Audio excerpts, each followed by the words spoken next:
Muchas gracias, José Luis. En efecto, amables televidentes, damos la cordial bienvenida a la doctora Diana Maíno de Chiriboga.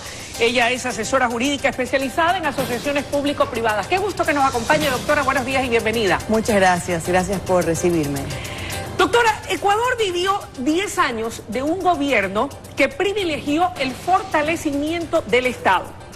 ¿Puede un país, Ecuador o cualquier otro del planeta, en pleno siglo XXI, crecer y proyectarse comercialmente al mundo, prescindiendo de las alianzas entre el Estado y la empresa privada? Gracias. Creo que es una excelente manera de abordar el tema. En efecto, las economías, bajo ningún concepto en este no solo siglo, creo que en esta era, pueden pensar en crecer endógenamente. Estamos en un mundo que está globalizado, tecnológica y comercialmente, y pensar que vamos a encerrarnos cautivamente dentro de un mercado exclusivamente interno es un error. Y mire que lo estoy diciendo globalmente, no solo como Estado, sino también a nivel privado. Quiere decir que necesitamos a ambos sectores, el público y el privado, en una articulación que trabaje conjunta, interna y externamente. Ahora, doctora, cuando los recursos que genera una nación, indistintamente de cuál fuera esta, recursos que puede obtener generándolos internamente o recursos que provienen de préstamos internacionales, ¿verdad? Se utilizan únicamente en el gasto corriente, en el gasto fiscal. Por otro lado, se crean elefantes blancos y por otro lado, también en ocasiones existe la presencia en un estado de empresas ineficientes, ¿verdad?, que llegan a ser pulverizadas incluso por el uso y abuso de burocracias doradas. Por citar un ejemplo aquí en el Ecuador, TAME. Con ese escenario y ese entorno, ¿cuánto podemos avanzar como Estado? ¿Cuánto puede crecer o mejorar una economía? Sí, mire Luisa, televidentes, mi opinión es que, y esto es un tema realmente, una concertación internacional en la materia, la función del Estado debe ser clara en nuestras culturas occidentales, por lo menos. El Estado está para servir al ciudadano, está para atender las necesidades fundamentales en temas de salud, en temas de educación, está para formar y dar en la parte económica las condiciones macroestructurales para que se pueda desarrollar la economía. No está para ser el motor de la economía, no está para dinamizarla, no está para manejar empresas en todos los sectores. Los estados responsables, y mire que hablo de los estados y no solo de los gobiernos, porque los gobiernos deberían de ser de turno, pero los estados deberían de tener institucionalidad y definir por dónde van a caminar, un poco independiente de la agenda de los gobiernos y o las tendencias de turno, ¿verdad? Entonces, en ese sentido, si el Estado sabe para dónde va, debiéramos de determinar cuáles son los sectores económicos en los que el Estado va a tener una incidencia de primera mano, que va a manejar directamente, y luego delegar o coarticular con la empresa privada aquellos en los que no les corresponde estar, como por ejemplo la aviación comercial.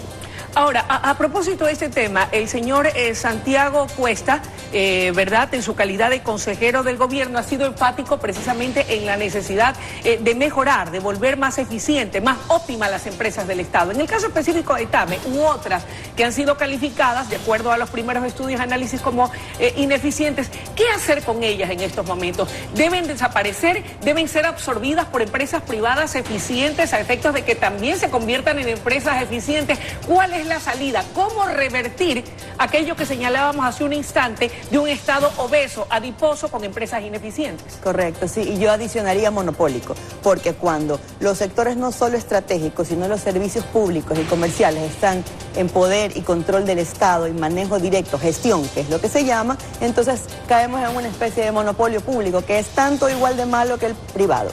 Todo monopolio es malo, no hay monopolio bueno. Entonces, el Estado, si es rector, si es regulador, si es controlador, hasta allí debe de llegar su función y la ejecución debe de pasar al sector privado, que es mucho más eficiente. En ningún estado del mundo es eficiente en la gestión, porque no es su foco. No es su foco. Puntualizando su pregunta respecto de las empresas públicas, efectivamente entiendo que hay un plan de gobierno de comenzar a acercar al sector privado a esas empresas por varias y diferentes modalidades, porque tenemos que ser sinceros y claros también. No todas las empresas públicas son vendibles. porque la venta no depende solo de que al Estado le interese venderla, depende de que haya un interés del sector privado en comprarla. ¿Y puede toda empresa privada absorber cualquier empresa pública que sí esté en condiciones de ser vendida, o tiene que cumplir ciertos requisitos? Bueno, los requisitos siempre van a existir, pero habían anteriormente, por temas regulatorios, limitaciones muy fuertes en qué sectores podía entrar en el sector privado. Hoy por hoy, con las nuevas regulaciones y específicamente la última, que es la de Ley de Fomento de Inversiones, que está anclada en el COPSI, que tiene ya algunos años, 2010 me parece, se permite el ingreso de las empresas privadas incluso en sectores estratégicos vía el cumplimiento de algunos requisitos importantes, en el caso de los sectores estratégicos y servicios públicos, como es una autorización presidencial vía decreto ejecutivo, pero desde que se puede, hoy se puede. Ahora, dentro de ese contexto y de lo que usted conoce como experta en estos temas y estudiosa en estos temas, ¿cuál ha sido la experiencia del Ecuador en materia de alianzas estratégicas público-privadas? ¿Se han dado, no se han dado? ¿Cómo han resultado? ¿Han sido favorables? ¿Cuáles son sus ventajas o desventajas? Correcto. Quisiera primero hacer una precisión en diferenciar lo que es una articulación, una coparticipación público-privada de lo que es una asociación público-privada o APP. ¿Cuál es la diferencia? Es una concesión. Hay muchas modalidades en las cuales el Estado puede trabajar en conjunto con los privados. Puede darle, por ejemplo, la operación en el campo petrolero. Se puede decir que hay algún manejo conjunto, porque empresas privadas por muchos años explotaron los pozos y eran algún tipo de concesiones, pero de orden administrativo. Las APP, las alianzas público-privadas, lo que implican es la delegación, la entrega de la operación a un empresario privado de un proyecto que por su naturaleza es público, para que ese privado se encargue, para que él invierta, él opere, él maneje, él administre, él corra el riesgo. Y el Estado se queda como socio, eso sí, no se va nunca, pero controlando cómo ese privado opera, en el interés cuál. Primero, de verificar que invirtió lo que ofreció, y segundo y principal, que el ciudadano reciba la atención y el nivel de servicio que demanda, porque para eso está el Estado, para que alguien más lo haga mejor que él en términos de atención, o sea, al ciudadano, y de inversión. Doctora sin Mayno, que el Estado afloje o suelte el control. La titularidad. Perfecto. Y el control. Ok, ahora, si estas condiciones no se dan en este tipo de alianzas público-privadas, a propósito de los anuncios hechos por voceros gubernamentales, en el sentido de que se busca aperturar nuevos mercados, de que se busca lograr que vengan recursos del extranjero y que se puedan inyectar a nuestra economía, ¿puede esto darse o no existirían las condiciones propicias para lograr atraer esa inversión extranjera tan anhelada? Bueno, creo que el país va dando pasos en la dirección adecuada. En mi opinión, pudieran ser un poco más fuertes los pasos. ¿Como por ejemplo? Yo creo que deberíamos de buscar más importante y prontamente acuerdos más grandes con los multilaterales para renegociar y reestructurar nuestra deuda externa más fuertemente, más flexibilización en los mercados laborales de modo general. Ahora hay flexibilización sectorial, que está bien, pero se puede hacer más. ¿Aquello meritaría un cambio a la regulación laboral? ¿Sabe qué? Como abogado, sí, en lo laboral sí, pero como abogado le digo que creo que la primera condicionante para que la inversión extranjera realmente funcione, yo manejo inversión extranjera en el país, a eso me dedico, y puedo decirle que el tema legal y la maraña legal es tan intensa y tan enrollada que dificulta el día a día de la operación privada y más aún de la inversión extranjera. Creo que sí podemos atraer inversión extranjera.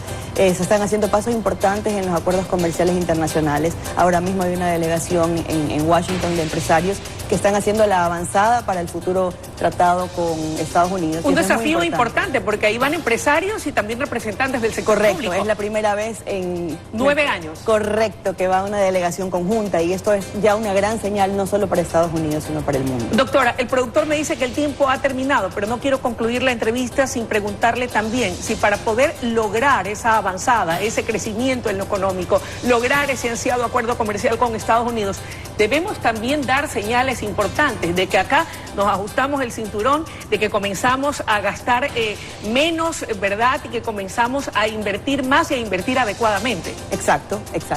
La reducción no solamente desde el gasto es lo que tenemos en mente, reducción laboral del sector público. Es correcto y creo que está bien. Es una parte, deberían de quedarse con menos elementos, pero los más competentes, que no siempre son las decisiones que se toman. Porque un Estado más flaco tiene que ser más eficiente y más competente.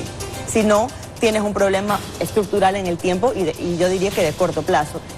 Sí creo que estamos en condiciones de poder atraer esas inversiones, creo que estamos en camino, creo que el Estado está dando mensajes correctos, porque la inversión también busca la seguridad.